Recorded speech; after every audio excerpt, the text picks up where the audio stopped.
Welcome back to the Get Off the Treadmill podcast for practice owners and leaders, where we are obsessed with how to build a successful practice and get a life too. Hi, I'm Chuck Blakeman, and we're going to dive into another topic that helps us make more money in less time, get off the treadmill, and rehumanize dentistry by giving everybody their brain back.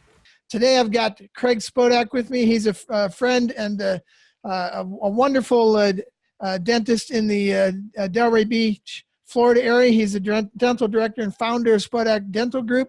He's founded All-Star Smile Foundation, which I want to talk a little bit about today. And he's providing dental care to children nationwide through that. Also the co-host of the Bulletproof Dental Podcast, and they've got a summit coming up here in the fall that you won't want to miss. Craig's a third-generation dentist. His goal is to deliver comprehensive dental care in a single 13,000 square foot internally managed practice. I've been there numerous times. It's incredible. He created one of the world's only LEED gold certified dental facilities, and Craig has also become one of the top 1% providers of Invisalign. Spodak Dental Group was recently named one of the Inc. magazine's 5,000 fastest growing businesses. It's awesome to have you on the show, Craig. Thanks for having me, Chuck. It's always a pleasure to spend time with you, man. You bet. Well, today I want to talk about vision. Last time we talked about your book and we touched on this stuff a little bit, but I think this is so important. Dentistry is one of those heads down kind of businesses, literally, where you've got your hands in somebody's mouth and you're just chairside, and we're taught 200 plus hours of dentistry and maybe 2 hours of business, 3 hours of business. Or anything connected to that, and how much of that is anything to do with vision about what I want out of this. It's just this giant assumption that if I get into business, if I get into dentistry and I do well, somehow I'll be happy, somehow this will all work out. And we really don't design our future. So I'm a fan of yours because you did that early on. And I want to talk about the value of knowing clearly where we want to end up and when. So I beat this drum all the time. You hear me say it, you get what you intend, not what you hope for. And then I talk about Freedom Doc and Hostage Doc. They start in the same place with the same opportunities, but 30 years later, they end up in very different places. One who's a hostage to their practice and dreads Monday mornings, and the other who has created a practice that creates freedom for them, the ability to choose. You intended from the very early stages, you were working with your dad. Tell us the story. You intended something very different from early in your career. You know, where did that germinate? How did it unfold? And just love to hear a little bit of your story on how in the early years, when you were working with your dad, you decided you wanted this crazy thing. Yeah, so it started out really early. I'm a third generation dentist, as you mentioned, and I never really could envision myself being a dentist because my dad's practice, like when I was growing up, was, I grew up in the 80s, but it was a little bit even predated even when in the 80s. It was a little bit more like Brady Bunch style. And it was a very drab environment, had the wood paneling on the walls and the split pea green carpet. And I could never understand. I figured that's dentistry. And then my dad did a remodel of his office probably right around the time I left for college. And it just looked a lot brighter and newer, and it just spawned an idea in me that dentistry could really be whatever you want it to be. And I had this idea of something that was really cool, that I could see it, that it was going to be something just totally different. And that just spawned my creativity. And then, right around the time I was in college at American University in the early 90s, Starbucks came around. I saw Starbucks doing some cool stuff about the way they're shifting retail. And as you know, Chuck, I always feel that dentistry is more akin to retail than healthcare. Yes. You're competing for discretionary dollars. And I just started to blend this idea that you could do something that's a slick retail type thing for dentistry. And I got excited about it. It got my juices flowing. And in 2008, after I'd been working for my dad for quite some time and nothing was really changing, my mom worked the front desk and we had an appointment book, and my mom thought computers were devil magic and we weren't allowed to have a computer. I just kind of envisioned this different thing. And I remember putting pen to paper.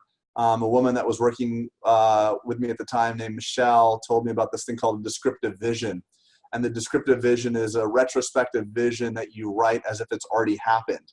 So I picked the day in the future and I wrote it as if it already came to pass. Like I'm so proud that I pull up to my office, and it was really descriptive, like colors, people, everything. And at the time I wrote it, I had like 5 employees and I had a drab little small office, but I wrote it as if it already had happened. And I had 35 employees, and that I described the building that didn't exist.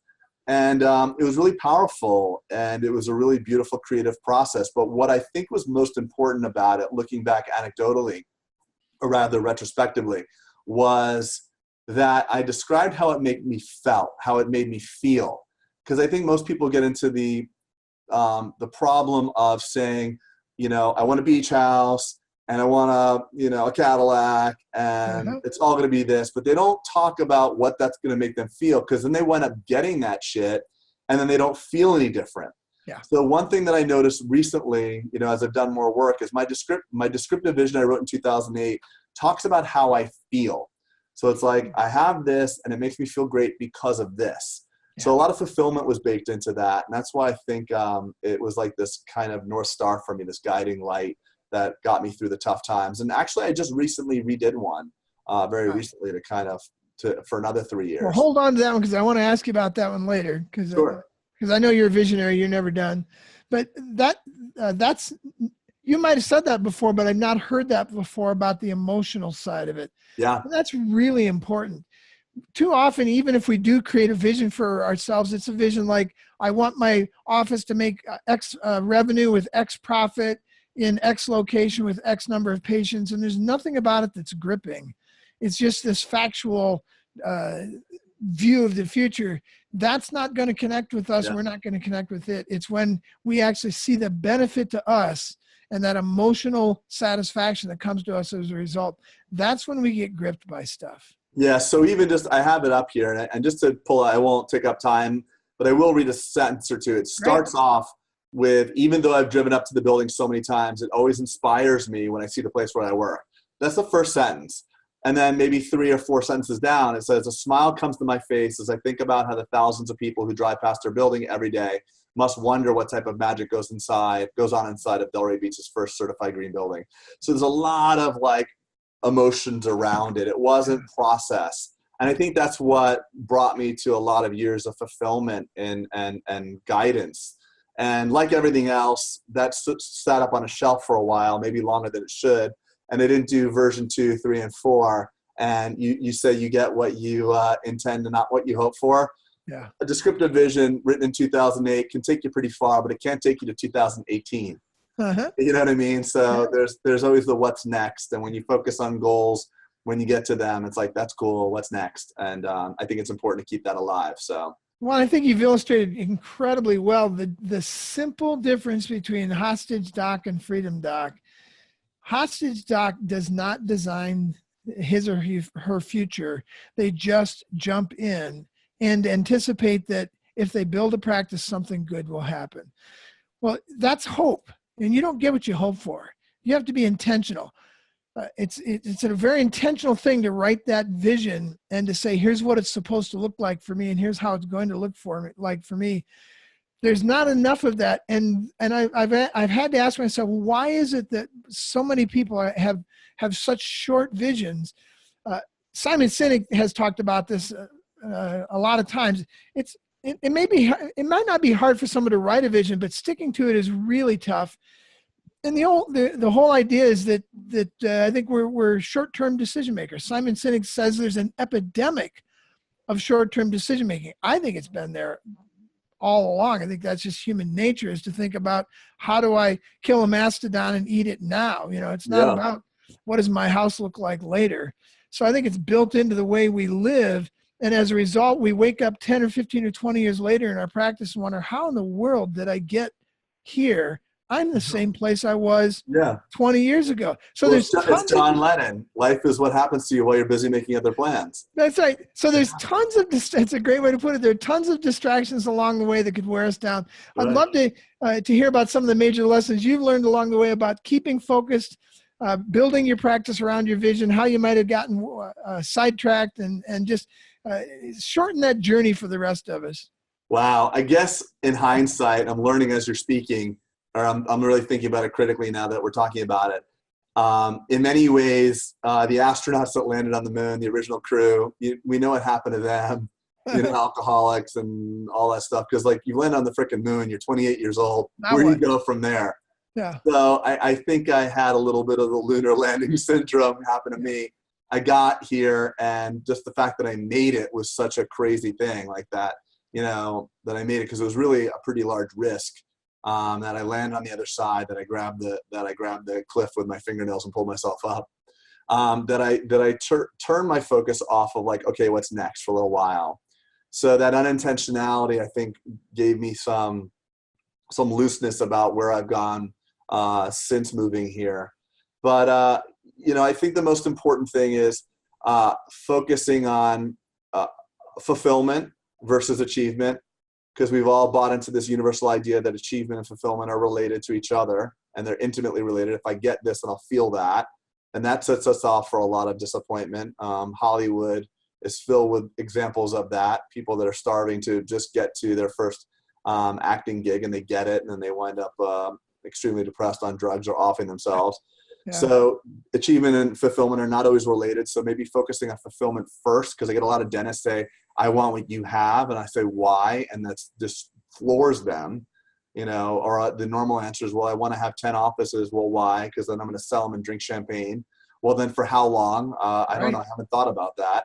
I literally had a dentist say that to me. Like, I'll go on. What do you mean, why? I'll have $20 million. I'll get in a boat and drink champagne. How long are you going to do that for? There's an old Carpenters song. I don't even know what the name of it is, but it just popped into my head. A line from this crazy song from the 70s. It says pretty much, the joy is not in the acquisition, but in the pursuit. Yeah. So I guess that's the point. Keep pursuing. Yeah. So, as long as you have goals that are more related to feelings and not stuff and goalposts, I think that's a definition of long-term happiness, and progress equals happiness. As long as we're progressing and growing, we're doing well. And, it's all about what you want. My advice, I know I'm getting all tangential here, but I speak from my own experience. And one of my doctors recently left, Dr. Evan, who I think he moved out to Austin. And total, millennial. I don't mean that in a bad way. I mean that in the good way as well. Really living to work versus working to live. And here I am gunning, for more, advancing the practice. And he's like, man, I'm just going to unplug. I'm going to move to Austin. Love working with you. Love you. It's been great. But I'm going to go to Austin. I don't have a job. I don't even have my license yet. But I'm going to write poetry and take my dog to the river. And I don't know who has it right. So right. It's not one size fits all. My suggestion is, as dentists, we're all clamoring to find out what each other's doing and to try to put on that vision for ourselves. Take a moment, get intentional about what you want to create. And this fear of the FOMO, as it's called, fear of missing out, or what should I do, or what's the best dental business model? That's all bullshit. It's what makes you happy. And as long as you're happy and fulfilled, even if you're happy and fulfilled working 2 days a week as an associate, that's great. Just know thyself, know what you want, because life's too short to live someone else's dream. And just like hearing Bold in her eye or some other dentist that's doing something different, saying, oh, that's what I should be doing. That's a travesty. Don't put on someone else's vision. Get intentional and do it yourself. Yeah. And it leads me to think about the three modes. I believe there's three modes that human beings operate in. One is, I'm running away from something. I'm running away from being an alcoholic. I'm running away from poverty. I'm running away from, I've got all these bills to pay. I got all these staff I need to support. And so I'm in practice basically running away every month from all this fear and all these things that have to get done. And that is not sustainable. Running away from something is never sustainable. It will always suck you back in. When you say, I will never be an alcoholic like Uncle John, and you've focused on not being an alcoholic, that's the best way to become an alcoholic, because you're running away from it. Yeah. And then the second mode is to run towards something. That's where vision comes in. When we're running towards something, that is always sustainable. The third one is the one that scares me the most. And I see this a lot in dentistry, and that is being in neutral. Yeah. I'm not running away and I'm not running toward. I'm just showing up every day and going through the motions. Neutral and that one's default, by the way, Chuck. Neutral will happen. Yeah. Neutral's what will happen. Yeah.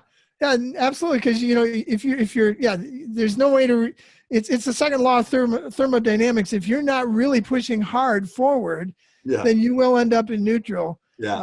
Because running away is tiring, and running towards something, you're not doing it. So I see that a lot. I think that's the importance of vision. You get what you intend.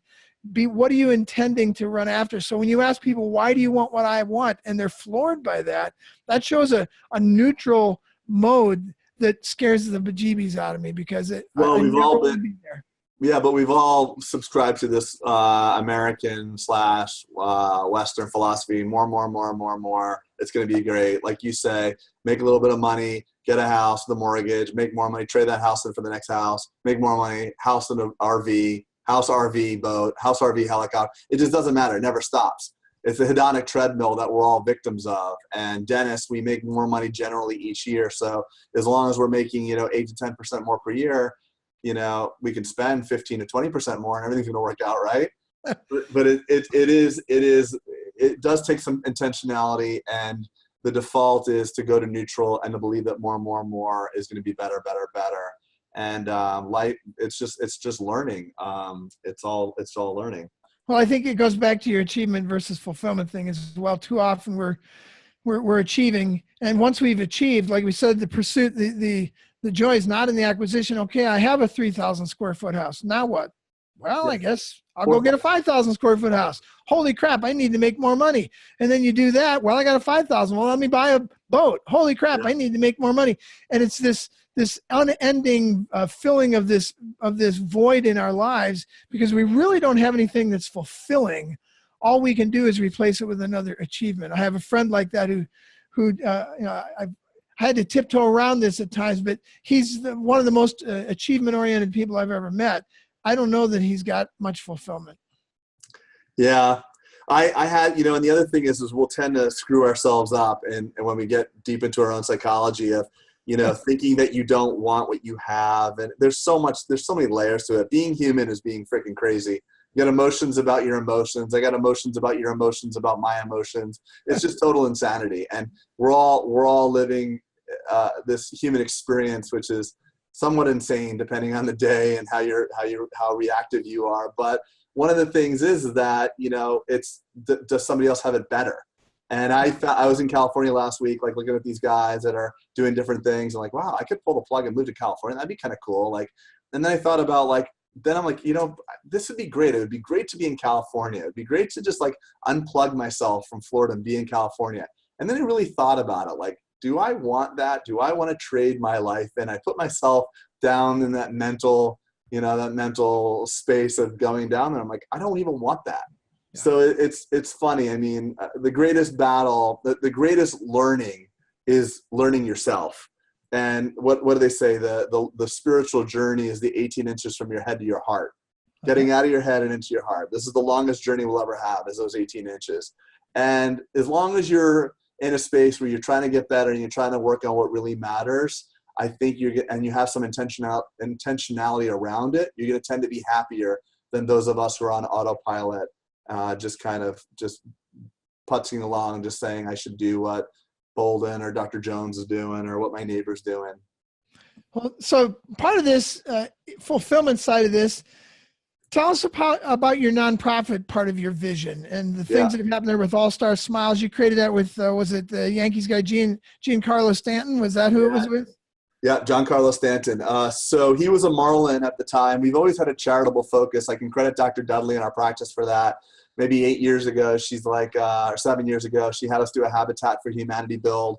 And a bunch of us are on a roof smacking nails in. And the woman who we're building the house for had a ripping toothache. And I'm like, this is a gross misappropriation of our talents. Never mind, it's dangerous for dentists to be smacking nails on a roof.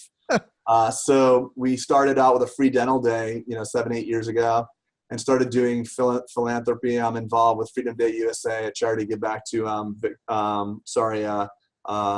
veterans and their families.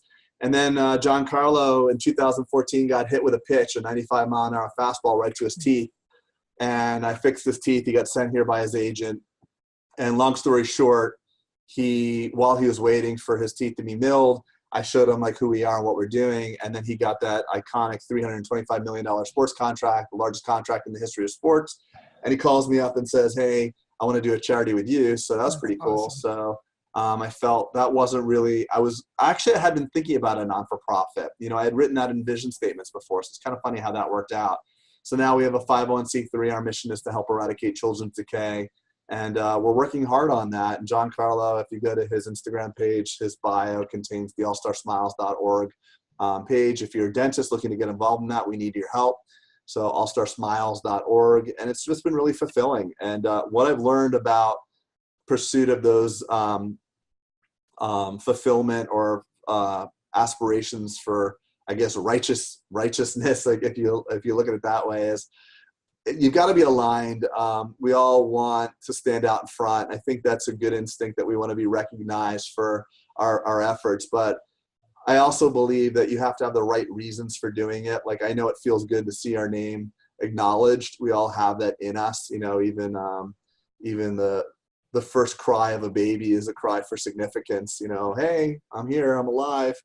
So I think we all have that innate aspect to be significant, but also keeping in mind that it's in service to other people, and not to be self-righteous, but to do it even when no one's looking.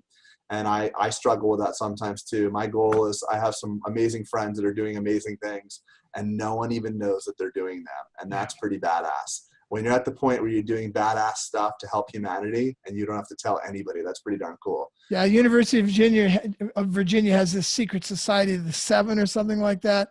And it's basically that kind of stuff. You don't even know who's part of the Seven, and they're the part of the Seven their whole life, or whatever that thing's called. It's the same thing. And they get voted in basically because they're people who are doing things that nobody's noticing. And yeah, and funny enough, by the way, that's how I got linked to the charity for John Carlo.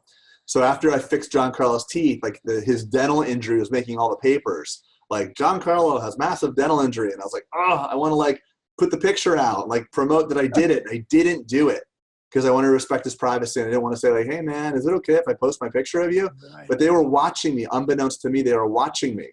And when they called me 6 months after I fixed him and he got the contract, they said, the reason why he feels comfortable with you is because you didn't violate. We've been watching you. Yeah. They said to me, his agent said to me, you got to think of John Carlo. It's a $325 million contract, but he's like a $325 million business, a corporation. Yes. And we watch for these things. And the fact that you didn't exploit him or violate the trust is the reason why we were so willing to do it with you. So it's kind of came full circle, that don't promote. Awesome. But that's awesome. Well, in this vision thing, I just want to make sure that the docs who are listening understand that we're not saying you have to become the business guy. We're also not saying you have to be stuck in the chair. What we're saying is, what is it that would get you excited? And it could be a combination of both. You know, do you want to be in the chair? Do you want to be out of the chair? Do you want to be, you do a little bit of both. And I just want people to understand, this is about figuring out what is the highest and best use of your time. What really would get you to run to the practice on Monday mornings? Get that stuff figured out, and then figure out how to offload the rest of it to somebody else. That's part of a great vision. All right. Yeah, so, and if you're fueled by it, you can turn an energy consuming behavior into an energy creating behavior. I was around the guy that founded the Starkey Foundation a couple of weeks ago. It was at the Starkey Gala up in Minneapolis. And the guy, God, I'm forgetting his name now, Bill, it'll come to me in a minute. But anyway, the guy that founded it, he's in his 70s, and he goes to Uganda and all these different places, remote places, and gives people the gift of hearing, fits them with a hearing aid. You turn on the hearing aid for the first time. These are, 5-year-olds, 20-year-olds, 50, 60, 80-year-olds that are hearing for the first time, and immediately it's a universal reaction of wonderment and tears, and it's so beautiful, and this guy will not stop. He will not take a break for lunch. He will not take a break for breakfast. I mean, he will just go. And that's a guy that's in his flow state. He's doing what's principled and what makes him happy, and it's not work. So, I remember meeting a guy at one of your summits, and he had one practice that made money, and it felt okay for him, but it was really like work. And then another practice where he was in a remote rural area and oftentimes doing dentistry on farmers, and they were just giving him what he wanted or what they could give him, like chickens and eggs and crap like that. Yeah. And his drive to the rural place gave him all the energy. And I'm like, lose the profitable. I mean, like do what makes you happy. And oftentimes what makes you happiest will give you the most amount of. And he'll figure out how to make money doing that if he's doing what he's doing. Yeah. When you're passion is your profession, it somehow seems to work out. People detect that. Yep. Well, we're out of time, but you're a visionary, and visionaries are never done. So I'd love to hear what's the next big thing you're tackling real quickly. What's the next big thing I'm tackling? It was really, one thing I do, a couple takeaways, I handwrite it because there's an act of handwriting versus typing. There's something that happens in your brain, your reticular activating system. Somatic learning. Basically it's a big pat on the back. My future self in 3 years is giving himself a big pat on the back. That I realize that all the challenges that I've gone through have been for my growth. And although things didn't make sense at this particular point, they all worked out. So it's a little spiritual in that God kind of gave me what I needed to get what I needed to get. And then there's a lot of metrics in there about profit and shifting the business and things about my relationships with my wife and my children and how they feel. My health. It talks about what type of physical condition I'm in very physically, my weight, my body fat, my flexibility. It really just goes into deep portions of every part of my life. Awesome. And only really the first page is about the practice itself. But there is some intentional stuff about the practice, shrinking the practice, funny enough. Shrinking the amount of business volume that we do, shrinking the amount of employees we have. I've been sucked into this idea of everybody loves talking about their gross. You ask their dentist what their gross is. Everybody knows their gross. Oh, we do $1 million a year. What do you take home? No one knows that one. Right. So everybody's, when you get up, and I was talking to a friend of mine that didn't want to be part of YPO. He got invited to YPO because these people are all talking about their $40 million businesses, but they can't afford to buy their house. Right. So it's just this intentionality more on profitability and maybe fewer interactions, lesser amounts of people, and going deeper into diagnosis and less patient visits and stuff like that. It's just, at the end of the day, we're always just experimenting. No one has a crystal ball. But I think the important thing there is you get what you intend, not what you hope for. Craig, it's been a joy to have you on today. Real quickly, tell people how they can connect with your summit coming up and with all of that stuff. Yeah, so the summit, thanks for mentioning that, Chuck. We got a summit October 12th through 15th in Atlanta at the St. Regis, the beautiful St. Regis over there. It's really cool. It's Pete Bolden and I, the guy that I wrote the book, the Bulletproof Dental Practice book, and the podcast with. We have 70 attendees. That's for doctors and their highly motivated team members that treat the business like their own.